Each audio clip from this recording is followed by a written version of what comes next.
So'nggi yillarda O'zbekiston va AQSh o'rtasidagi hamkorlik, migratsiya siyosati hamda fuqarolarni vatanga qaytarish borasida sezilarli darajada faollashdi.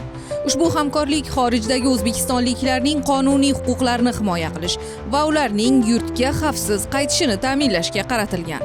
Joriy yil 30-aprel kuni O'zbekiston hukumati tashabbusi bilan Nyu-York-Toshkent yo'nalishida maxsus charter reysi tashkil etildi.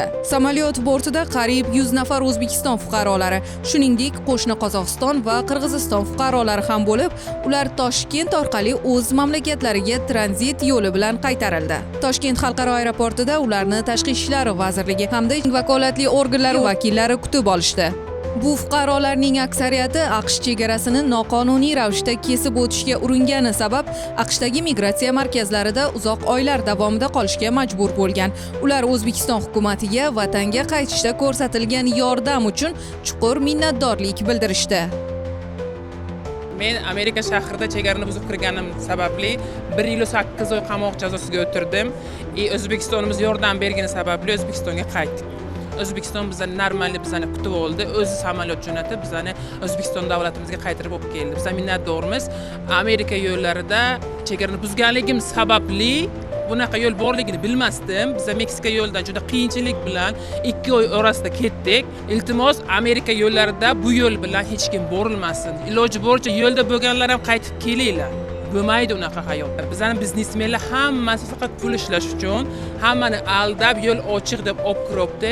Beyiqdan ham bolaliklar ham qaytib kelyapti. Bolalarni qo'lidan olyapti ham.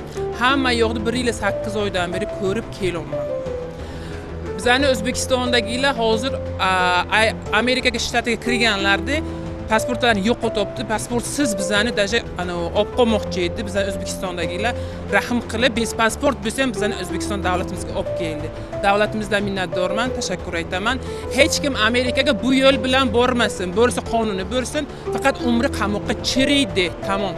Mana shunaqa aylanma yo'l bilan Amerikaga borishga harakat qildim. Lekin men o'ylaganimdek emas ekan, juda ham yo'l og'ir ekan. Juda qattiq qiynalib ketdi odam. Keyin mana hozir mana davlatimiz baraka topsin, prezidentimiz shu bizani olib kelishdi. Mana bitta ko'pchilikni xursandchilikda kelib oldi. Rahmat sizlarga hammanglarga va hech kimga bunaqa yo'l bilan borishni taklif qilmayman. Faqat shu green karta bilan yoki viza bilan borishni taklif qilaman. Juda afsusdaman. Pulga ham yutkazdim, vaqtimga ham, uyga ham shunaqa qiyinchilik bo'ldi. Aniq maslahat bermayman. Ammo prezidentimizga va shu xizmatli tashkilotning insonlarga baraka topsin. Endi yo'lda ham duo qilib keldim. Xursandchilikda keldik mana hamma o'zbeklar bilan. Baraka topsin, rahmat. Ushbu reysning tashkil etilishi O'zbekiston va AQShning vakolatli organlari o'rtasidagi bir necha oylik muvofiqlashtirish ishlari samarasidir. Bu tashabbus O'zbekistonning xorijdagi fuqarolarning huquq va xavfsizligini ta'minlashga qaratilgan keng ko'lamli harakatlarning bir qismidir. AQSh esa o'z navbatida O'zbekistonni fuqarolarni qaytarish va reintegratsiya qilish borasidagi harakatlarni qo'llab-quvvatlashga tayyorligini bildirdi. Amerika Qo'shma Shtatlari Ichki xavfsizlik vazirligi ham ushbu operatsiya ahamiyatini e'tirof etdi.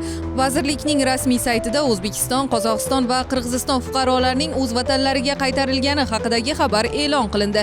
Amerika Qo'shma Shtatlari Ichki xavfsizlik vaziri Kristen Noem shunday dedi: Bu operatsiya chuqur hamkorlikni ko'rsatib, AQShning boshqa ittifoqchilari uchun namunadir. Biz prezident Shavkat Mirziyoyevga yetakchiligi uchun minnatdorlik bildiramiz va O'zbekiston bilan qo'shma harakatlarimiz davom etishiga umid qilamiz. Bu hamkorlik umumiy xavfsizlik va qonun ustuvorligini ta'minlashga xizmat qiladi. Bu chora-tadbirlar mamlakatimizning o'z fuqarolarini himoya qilish va migratsiya jarayonlarini tartibga solish bo'yicha xalqaro sa'y-harakatlarda faol ishtirok etish borasidagi qat'iy pozitsiyasini namoyon etadi. O'zbekiston migratsiya siyosatini izchil rivojlantirib, fuqarolarning qonuniy huquqlarini himoya qilishga intilmoqda, ularni doimiy qo'llab-quvvatlamoqda.